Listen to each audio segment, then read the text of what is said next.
തിരുവനന്തപുരം കിളിമാനൂരിൽ പ്രായപൂർത്തിയാകാത്ത പെൺകുട്ടിയെ തട്ടിക്കൊണ്ടുപോയി ലൈംഗികമായി പീഡിപ്പിച്ച യുവാവ് അറസ്റ്റിൽ. കിളിമാനൂർ സ്വദേശി അഭിലാഷാണ് അറസ്റ്റിലായത്. കോടതിയിൽ ഹാജരാക്കിയ പ്രതിയെ റിമാൻഡ് ചെയ്തു.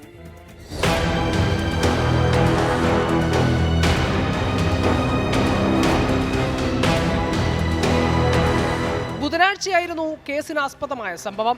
പെൺകുട്ടിയുമായി പരിചയത്തിലായ യുവാവ് പ്രണയം നടിച്ച് വിവാഹ വാഗ്ദാനം നൽകിയായിരുന്നു പീഡനം.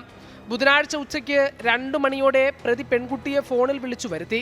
തുടർന്ന് ബസ്സിൽ കടത്തിക്കൊണ്ടുപോയി പുളിമാത്ത താളിക്കുഴിയിലുള്ള ആളൊഴിഞ്ഞ സ്വന്തം വീട്ടിലെത്തിച്ച് ലൈംഗികമായി പീഡിപ്പിക്കുകയായിരുന്നു. പെൺകുട്ടിയെ കാണാതായതിനെ തുടർന്ന് രക്ഷിതാക്കൾ കിളിമാനൂർ പോലീസിൽ പരാതി നൽകി. പരാതിയിന്മേൽ അന്വേഷണം നടത്തിയ പോലീസ് പിറ്റേ ദിവസം പുലർച്ചെ പ്രതിയുടെ വീട്ടിൽ നിന്നും പെൺകുട്ടിയെ കണ്ടെത്തുകയായിരുന്നു. ഇതിനുശേഷം നടത്തിയ ചോദ്യം ചെയ്യലിലാണ് പീഡന വിവരം പുറത്തറിഞ്ഞത്. ഇതിനു മുമ്പും പലതവണ ഈ പെൺകുട്ടിയെ ലൈംഗികമായി പീഡിപ്പിച്ചെന്ന പ്രതി പോലീസിനോട് പറഞ്ഞു. ആറ്റിങ്ങൽ ഡിവൈഎസ്പി ഹരികുമാറിന്റെ നേതൃത്വത്തിലുള്ള സംഘമാണ് പ്രതിയെ അറസ്റ്റ് ചെയ്തത്. ആറ്റിങ്ങൽ കോടതിയിൽ ഹാജരാക്കിയ പ്രതിയെ റിമാൻഡ് ചെയ്തു. 24 തിരുവനന്തപുരം.